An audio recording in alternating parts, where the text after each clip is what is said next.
Tere! Minu nimi on Siret Lahemaa ja kordame täna üle, millised siis on vormistuse soovitused slaidiesitluste tegemisel.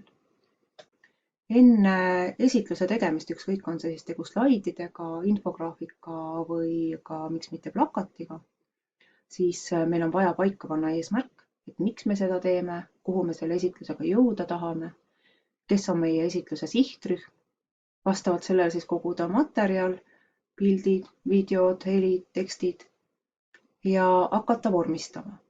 Kui on tegu slaidiesitlusega, siis kõik slaidiesitlused hakkavad peale tiitelslaidiga, kus on ära toodud esitluse pealkiri, esitleja nimi ja soovituslikult ka aastaarv, et kui te näiteks kasutate ühte esitlust mitmel aastal, et oleks siis teada, milline see kõige värskem ja kõige rohkem täiendatud esitlus on. Kui on tegu plakati või infograafikaga, siis pealkiri ja tegija nimi peavad ikkagi olema, et see siis sõltub vastavalt teie valitud mallile. Ja tiitelslaid slaidi esitluse puhul võib olla vormistuslikus mõttes natuke teistsugune kui ülejäänud slaidid. Nii, esimene otsus, mis on vaja teha, on kirjastiil. Et ühel esitlusel soovitatakse kasutada 1–2 kirjastiili. Rohkem kirjastiile teevad pildi lihtsalt liiga kirjuks ja teie kuulajal ja vaatajal on liiga raske jälgida siis esitluses olevat teksti, kui seal on väga palju erinevaid kirjavariante, nagu siin näiteks parempoolses näites on. Teksti suuruseks soovitatakse 28 või rohkem punkti, põhjusel, et siis näevad seda ka suuremas ruumis tagumiste ridade vaatajad. Kui te ei ole päris kindel, et kas see suurus sobib, siis astuge enda esitlust tehes 2 meetrit arvutiekraanist eemale ja püüdke ekraanil olevat lugeda. Kui te näete seda hästi teha, siis on lootust, et ka tagumiste ridade inimesed suudavad pärast ettekande ajal teie teksti ekraanilt vabalt lugeda. Pealkirjade suuruseks soovitatakse siis 44 või rohkem punkti, olenevalt jälle teie esitluse eesmärgist. Nüüd kirjastiili või fontide puhul on vaja veel üks otsus teha, et fondid jagatakse 2, on seriifideta fondid ja teised on siis seriifidega fondid. Seriifideta fontidel puuduvad siin all sellised pisikesed jalakesed, mis justkui suunaksid mööda rida meie silma ja seriifidega fontidel on need siin ilusti näha.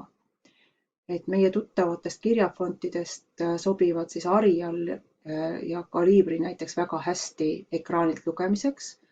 Samas teised tuttavad nagu Times New Roman on väga hea hoopiski paberil lugemisel. Teksti tiheduse osas ühes slaidil on soovitused 4–6 sõna reas ja 4–6 rida slaidil. Et kindlasti ei tohiks olla slaidid üle koormatud tekstiga. Kui teksti on ühele slaidile liiga palju, siis pigem jagage see slaid 2. Esitatakse slaididel tekst punktidena või alampunktidena ja seda põhjusel, et teie olete see jutustaja ja need on ainult põhiosad, mis on vaja teil siis nii-öelda kuulajale meelde jätta. Ja kindlasti tuleb üle kontrollida see, et esitluses ei oleks kirjavigu. Kui ise enam ei näe, et te olete nii süvenenud oma töösse ja siis loete ainult mõtet, et enam ei loe neid teksti osa, siis enne publiku ette minekut kindlasti laske kellelgi teisel veel värske silmaga see esitlus üle vaadata. Nüüd tihti on küsimus, et kas tuleb, kui on loetelud, kas tulevad siis sinna ridade lõppu punkt või koma või üldse mitte midagi, siis reegel ütleb seda, et väite lõppu pannakse semikoolon ja lause lõppu pannakse punkt. Ja kui teil on esitatud tekst selliste lihtsate lakooniliste väidetega, nagu minul siin parempoolsel näitel on, siis viimase rea lõpus on ikkagi punkt. Et sinna enam siis semikoolonit ei tule. Kujundusega tasub eelistada lihtsaid lakoonilisi malle ja taustu. Et kui tegu on liiga värvilise taustaga, siis võib juhtuda see, et teie tekst ei paista sealt välja, eriti kui on natukene kehvema projektoriga või liiga valge ruumiga tegemist. et tasub siis eelistada kas heledat tausta, tumedat teksti või tumedat tausta ja heledat teksti. Et sellised väga värvikirevad slaidid, taustad kipuvad ja ära rikkuma seda, mis seal lugemiseks on. Efektide ja animatsioonidega, mida vahepeal hästi palju kasutati, on ka reegelselt pigem vähem. Et väga hädavajalikud efektid ja animatsioonid võib siis lisada, aga efekti pärast, et slaid tuleb vilinaga vasakult paremale, et neid ei ole siis mõistlik panna jälle sellepärast, et nad tõmbavad lihtsalt vaataja tähelepanu oluliselt eemale. Pildid on ja ka videod ja ka helid, animatsioonid, gifid peaksid olema igal juhul teemakohased ja hea kvaliteediga. Hägused, fookusest väljas, loetamatu tekstiga siis elemente ei ole mõtet lisada. Piltide puhul kindlasti tuleb ka oma õpilastele meelde tuletada, et pilte vähendatakse ja suurendatakse ainult nurkapidi, et nad ei läheks proportsioonist välja, nagu siin selle väikese Šoti mägiveisega on juhtunud, kes on kogemata natuke liiga piklikuks venitatud, sest kasutatud on vale suurendamise ja vähendamise võtet.